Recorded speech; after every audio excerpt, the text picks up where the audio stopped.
Damn. Choke the hell out your ass. I bet you'll never say anything else again. Hey, what's going on? It's your boy Syntell with the Intel, and I'm here with the incredible Chuck, man. Charles Babb, Chuck. And I'm over here using your government name out in these streets, man. Let me just call you Chuck for now. What's going on, you all? Hey, man. How you doing? Yeah, thank you. I tell you what's going on. Is some Star Wars. It's been a minute. We got some backstory tales going on in the Jedi universe. I think this is called Tales of the Jedi, if I remember right. It is Tales of the Jedi. Star Wars Tales of the Jedi. Yep. All right. So without any further ado, let's get started. I can't lie. I'm excited. I don't really know what's going to happen, but I know it's got your girl Ahsoka. I know that's my girl. You know how, Am I saying her name right? Is it Ahsoka or Ahsoka? It's Ahsoka. Okay. Ahsoka. It's all right as long as you say her name. Her name rings bells in these streets. I don't really know a whole lot about her history, so I'm really excited about that part. Yep. Just know she's the greatest Jedi to ever live. Oh, and she's crying right now. Come.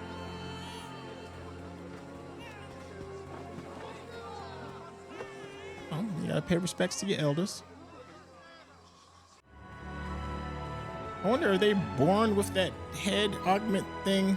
What is that, like bone? I think so. Is it hair? I think it's part of their hair. Yeah. You know, I can't help but think that has to be a very uncomfortable birth for the lady, because you know our heads are smooth and round to make that process a lot easier. Mm-hmm. Ahsoka. See? There we go. Ahsoka. Adorable. Mm-hmm. Life and death. Oh, look at the little papoose. Mm-hmm. Don't make fun. You'll insult the spirits. The trees. Ancestors. All right then. I meant no offense. All right, I like Ahsoka's mom's accent. You know, Yeah. it wasn't, you know, overly European. Good hunting, Pafti. I've been craving for like some African accents. Yeah. This is what it's supposed to be. They're like the Africans of Star Wars, because you know you can't have Africans in Star Wars. Yeah. So they make them aliens. Well, I mean, the only time we didn't get like a non-European one was Jar Jar at the time when it first started. Yeah. And it was like, We had Lando. We got Lando. Lando don't sound of African descent. That dude No, he sounds doesn't sound full-blown African. American. Thank you, Gontika. Gantika. Right. Mom's is for real, fresh off her pregnancy. Yeah. She grabbed the strap and was like, I'm going out hunting. I'm going hunting, taking my daughter, I'm a baby girl hunting. This is what we do. One thing I like about this than the other fantasy series that we watched in the last that came out, Ahsoka. I'm going to say their names, Everywhere there is that they have animals. One of them's almost completely outside and it had no creatures whatsoever. Then the other one, they're in the castle mostly. But still, the only thing you saw was dragons. I was like, come on, there's have to be other creatures here.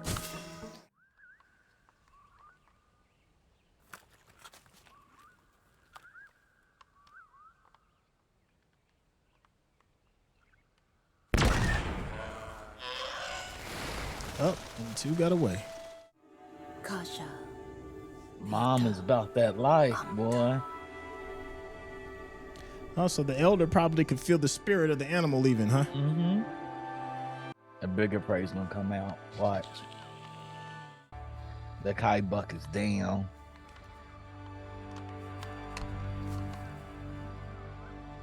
Look at Ahsoka's feet just dangling. Dang. I'm like, now pay attention. Kasha. Vita. He's a heavy one. This one will feed many. Think we can lift it? You're a G if you can. Yes. I think He's so. like 3 times her size. We never You called it. more than we need. I shall There's the carry predator. you and the Kaibuk.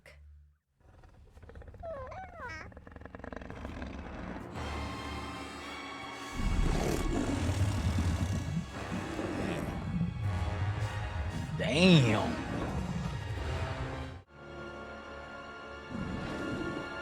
Grab the babe and go.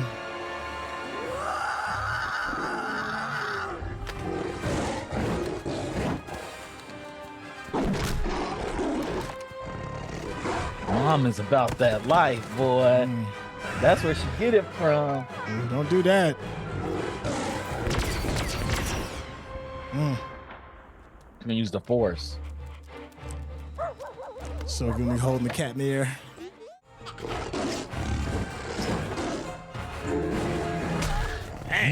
Ahsoka's laughing about it. Ooh. Come on, Ahsoka, do your thing, Ahsoka. Oh. No! No! Dang. Ahsoka! Y'all got that Damn. stormtrooper aim. They do got stormtrooper aim. Ahsoka! I mean, she had him at point blank range and missed. I know it. She missed him. Nana like, man, let me go in here and grab this baby because y'all tripping. She's just like, yeah, you know, whatever. We're going for a walk. Oh, I guess it did get hit. Yeah.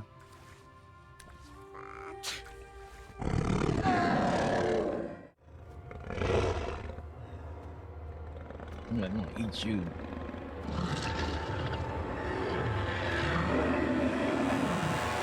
Not today, kitty. Calm thyself. Oh, that's a cool poster. Yeah, that is a cool poster. Yeah. They should actually make a poster of that. I would buy it. Ahsoka, fearless. Yeah, this is when you reach legendary status when the cat brings you back. Wait!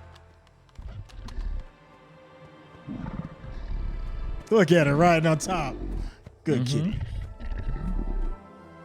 She riding the cat.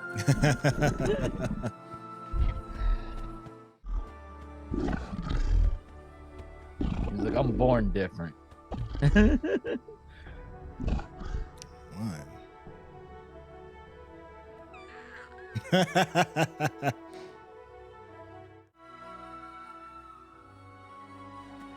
Yeah, cat dropped him off. Like, yo, you got a real one here. I'm out. I'm going back. Going back to my antelope. Jedi. Ahsoka is Jedi.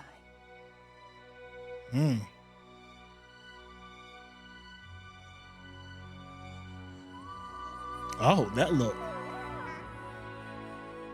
Like, yeah, you know who I am. You about to find Take out. me a nap right now. What is this episode called? This one is called Justice. Justice? Okay.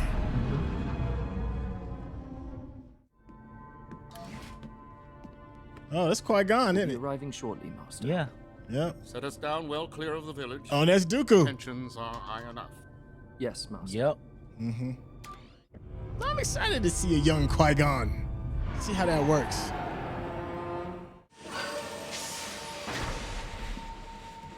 I'm just assuming that's Dooku. That might not be Dooku. I think that is Dooku. It looks like Dooku. It's Dooku-ish. Young Dooku. Yeah. Oh, yeah, it's definitely Qui-Gon. Absolutely.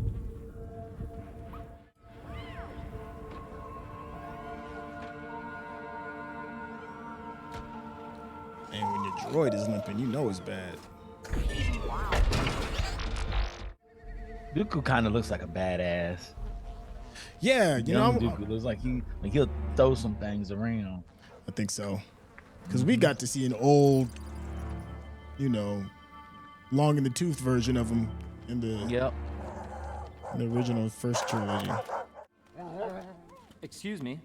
Sorry to trouble you. Oh, dang. And they turn the light out on you. Yep. Man, where are they at? That's a broken planet. I mean, for real. Man. That's one of those, this town ain't big enough for the both of us kind of towns. They done pooed on the droid's head. This may be what led to Where the is separatist the movement child? from Dooku. See more poor people. Where are they holding the senator's son? Why should we tell you? Allow me to make my intentions clear. Oh yeah, that's probably his Dooku. Oh, he said he's here. We are This here is how we get to help down. resolve the situation. Perhaps in the beginning, Senator Dagonet was a good person and had the interests of the people in mind. But now, Told you. come. I will show you where the senator's son is. Okay, yeah, told you. This is where Dooku turned. This is gonna be awesome, I think. Well, there was a cool shot with the light hitting his face, and it gave him like that villainous kind of look with the shadows. The senator, he's here, and he's brought soldiers. Oh yeah, y'all got to fight. You have deceived us, Master Jedi.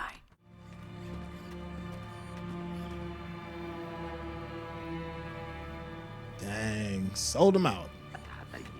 I'm afraid our investigation is not yet complete, Senator. Investigation. They abducted my son. Here's your little fancy hats. Might be in for some trouble. Think they tough, guys. They know there's 2 Jedi in front of them. I Two don't of know them. why they going. You serve the Senate. No. We serve the people of this republic. All right, Dooku, it's time to flex now. Yeah, Dooku. But Dooku's not Oh, phased. He's not okay. phased at all. Yo, his lightsaber is dope. Stand down. The It hilt. is dope. I will His not. hilt, the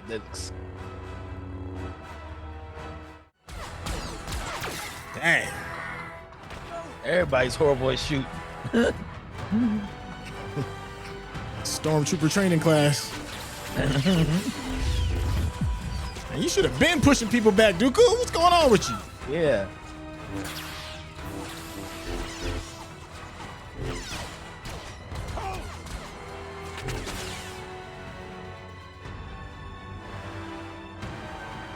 Yo, I love the sound. Yeah, the music is amazing. Yeah. It sounds great.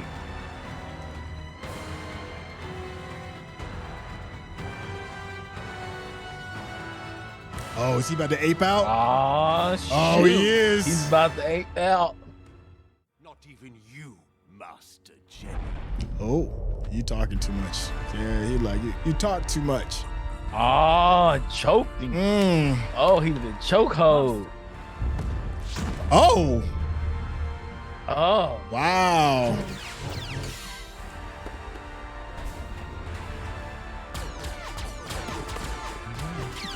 Yo, and he's still choking this dude. one hand. Look at him. Save your father. What? Go now. He's like, I can't stop him. Maybe you can. Son like yours must be eradicated. Oh, No! Stop! Master, it's over. damn. Choke the hell out your ass. I bet you'll never say anything else again. I will destroy this town and many more like it. I bet you ain't destroying nothing. Not today. Not today. These are your Every time he see Dooku in the hallways of the Senate, he gonna be shook. Real quiet. He gonna be real quiet. Boy. Put these space monk hands on you. Dooku threw Qui-Gon and like, you get back. Yeah, he's like, hey, I'm about to clock in. I need you to back up a little bit. Yeah.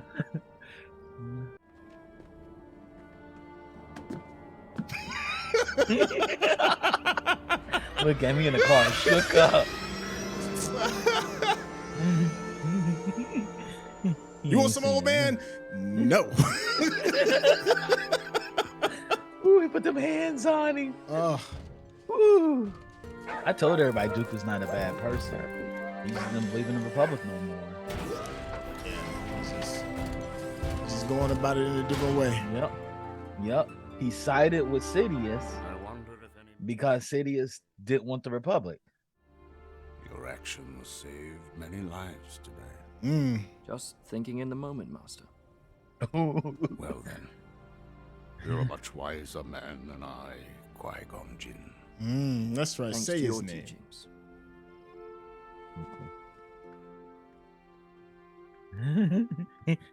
Dooku's like, you saved some people He's today. right. You saved you somebody. know how I get down. You know how I get down. I was gonna get damn.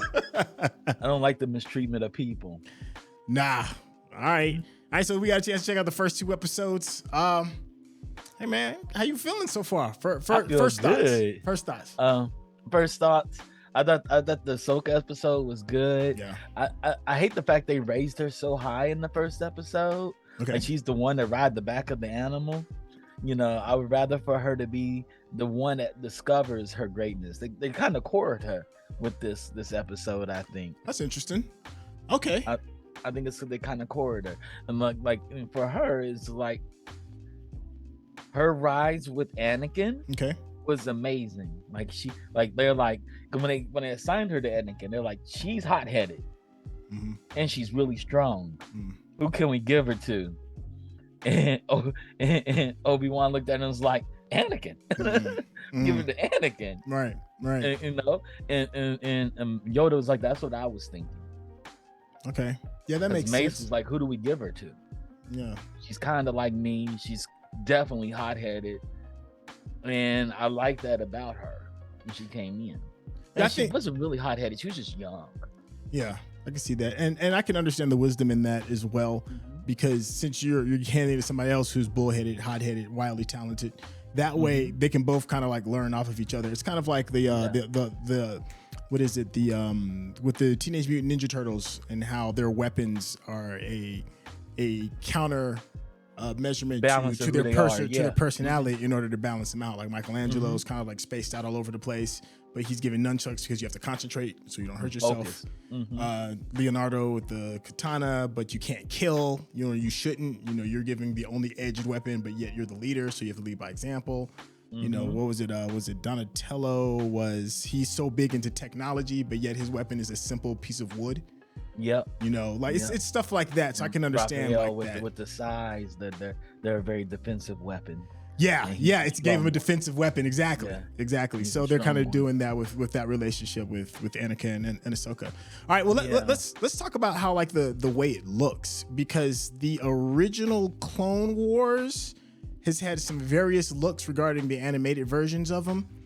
And this one is a throwback to a previous look as well. It kind of looks kind of like the Bad Batch a little bit. The Bad Bunch, is that what it's called? Yeah, the Bad Batch. So how do you feel about it? How do you feel about the animation style? I do like that style. The original Clone Wars TV show, extended TV show, was that style.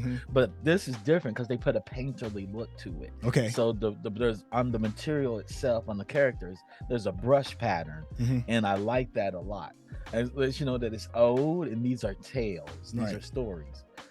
Not necessarily histories. These are the stories of the people. So I kind of like that. Okay. But I do like the pattern look. Like when they went to Ahsoka's people, when you saw their headdress, you can see the brush strokes in it. And I was like, that's kind of cool. Right. And then when she put the paint on her face, it looked like paint. I did like that. Yeah, I did like that. And I was like, we're going to do the same art style, soften it just a little bit, and we're going to put it in paint. We're going to put a painter on it. So a paint texture on it. I like the paint texture on it. Yeah, I think it works. You get kind of caught up in the lure of the artistry, and it kind of like when you're talking about a legendary tales, to choose that art style, it's not as cold, cut, and dry as some of the other like animation styles. It looks whimsical. You know, it's like as if you are going back to remember a version of storytelling. So I'm with you on that. Yeah, it feels like memories. Yeah, exactly. I think that's what I was trying to say. Happening right now. It feels like something of old. Okay. Yeah. We talked very, very briefly about some of the voice acting, and a lot of times in the Star Wars universe, well, just in sci-fi in general, not just Star Wars, just in general, there's certain regions of the world that kind of get left out in the futuristic versions of mankind, and African dialects are one of the things that's often kind of like left out. You see it happening more when you're dealing with South American kind of like dialects are kind of left out. It's very, very Eurocentric. I was looking at some of the voice actors regarding the previous episode, and although they do not look to be of African descent, and I could be wrong because you never know, but you do hear a little bit more of a different cultural experience than just a European type of influence over voice acting. How did you feel about that? I liked it. I mean, we don't hear much outside of traditional Western European. Right. Usually when they go Eastern European, it's a villain. Right, that's very true. When they usually go to an African or Caribbean, something of African descent, it's usually somebody subservient. Yes, yes. Wakanda is one of the first few places where they're not subservient at all. Right. And you hear that accent. So I thought it was good. I found it interesting that some of her people looked Asian. They had like they showed the gamut of their looks, but when you look at Ahsoka, you definitely know she's African. Yeah. Okay. I feel that. Ahsoka has a lot of African in her. You can tell him.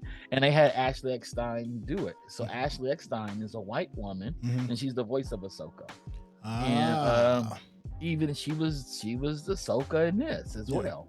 That's fine. I don't mind the continuity. I just as voice acting is becoming more and more of a standard on the same level as acting, it's just cool to just see more diverse voices. Yeah. So I'm just happy. Strong. Yeah. All right. Well, I was gonna say, like, to hear an African descended accent in English, it stands out. We know it's there. We know what it sounds like. You know, especially going to the school we went to, the Africans there that forced us to speak English. Right. We can hear it in them. The Caribbean people the same way. Right. And let us be clear too. We certainly understand that Africa is a continent imposing hundreds and thousands of different traditions and dialects and accents. But there is hardly any of those particular within the continent as a whole is not represented as completely as other places. In the second episode, we got a chance to see two familiar faces. One verified as Qui-Gon, and the other one is who we are assuming to be Dooku. Yes. All right, so we get a chance to see a different side of Dooku regarding maybe his why as to why he left the light and moved towards the dark side per se. How are you feeling about this representation of him? I like it. When I first saw Dooku come on screen, after I've read about him in the comic books, I was thinking Dooku's not a bad person. What he wants is liberation for the people. Right. He thinks the Republic has failed and that these people need to be liberated. Who came to Dooku's side when he was fighting for liberation of the people was Lord Sidious. Okay. So he needed support, and Lord Sidious is like, hell, I want the Republic to fall too. Yeah. So the enemy of my enemy is my friend. Right.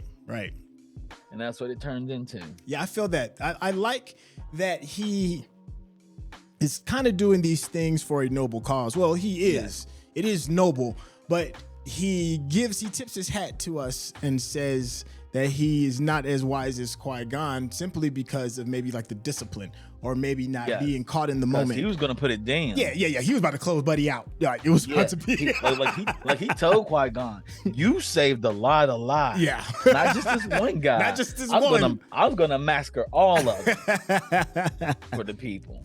Yeah, it makes me want to ask even more questions. Good foreshadowing. Yeah, it makes me want to ask even more questions that may or may not be answered in the series as we move along, and that is, what in the world has pushed Dooku to this point, right? Because it seems like we're still catching him in the halfway part of his story. You know, in the movies we saw the end, and he had already fallen, and you know we see he's our bad guy. In this one, we seem like we're in the middle mark, and the middle mark seems to be a really pivotal point for the development of Qui-Gon, who ends up teaching Obi-Wan, who ends up like these teachings end up getting taught to the next generation and on and on. So it's kind of interesting to see the root of these teachings is coming from somebody who's making some questionable choices and Dooku.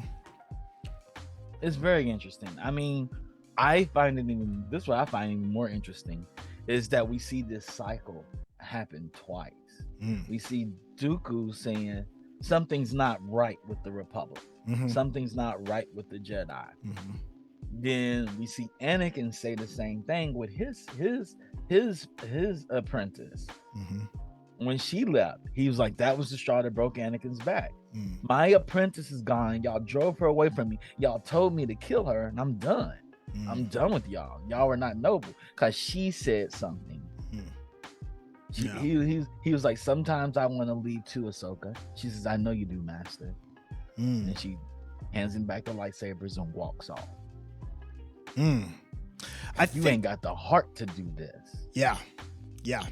I think the Star Wars product as a whole is taking some really cool and interesting steps. I don't know if you've been watching Andor, but Andor is really a story about rebellion and being in a position where you're small and taking and pushing the oppressor off of you by any means necessary.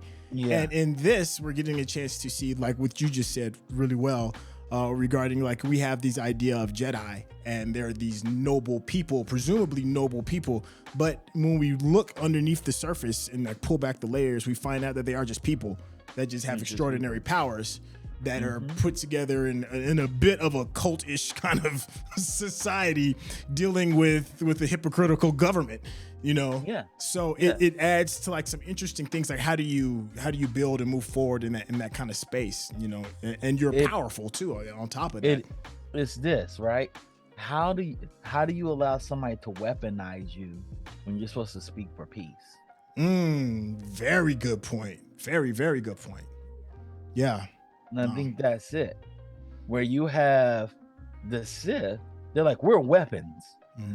The universe gave us these powers to be weapons. We're not in denial of that. And then you have the Jedi, they get labeled generals. All of them were generals. You all are high weapons, not because you earned the right to be general. It's because you were born with extraordinary gifts that nobody else had. That's very true. That's right. Yeah, who you may not even technically earned it. You just were born with it. We're going to call you generals, so you will lead the army, then put you on the front line, but you will destroy all our enemies for us. The hypocrisy, right? Yeah. So I understand Lord Sidious. I understand the Sith. Like, y'all are not better than us. Yeah. Well, y'all just play well with public opinion. Yeah. Big facts. Well, I think we're going to go ahead and put a pin in it right there because we're going to go and catch up with episodes 3 and 4 that is coming right around the corner. Hey, I am here and I'm so privileged to have the opportunity to hang out with my man Chuck, one of the co-creators of the Geekish Network. There will be a link in the description for the Geekish Network. Hey, take a moment real quick and let the people know exactly what the Geekish Network is about. The Geekish Network is a live streaming podcast company. We hope to grow and expand. But it's not just a normal live stream podcast company. We talk about geek stuff. It's in the name, Geekish. But not only do we talk about geek stuff, we are a network of people of color. We're BIPOC all the way. So we have creatives that work in the professional industries, from film, television, video games, AR, VR, robotic technologies. People that work all across entertainment industries and technology industries. We're all super nerds, but we're all people of color as well. And we just want to represent for us. We have a voice. It's not being heard often. And we want to put a concentrated place where you can come and see people that look like you talk about the things you love. Yes. Hey, I am happy to say that I am one of the people that kind of helped get it going. It's absolutely tons of fun, brilliant people. If you're enjoying the conversation that me and Chuck have been having, it is a whole lot more of that on the channel. There is a link in the description. Please do yourself a favor. Hit that subscription button for both channels, and we will catch you for episodes 3 and 4. Okay.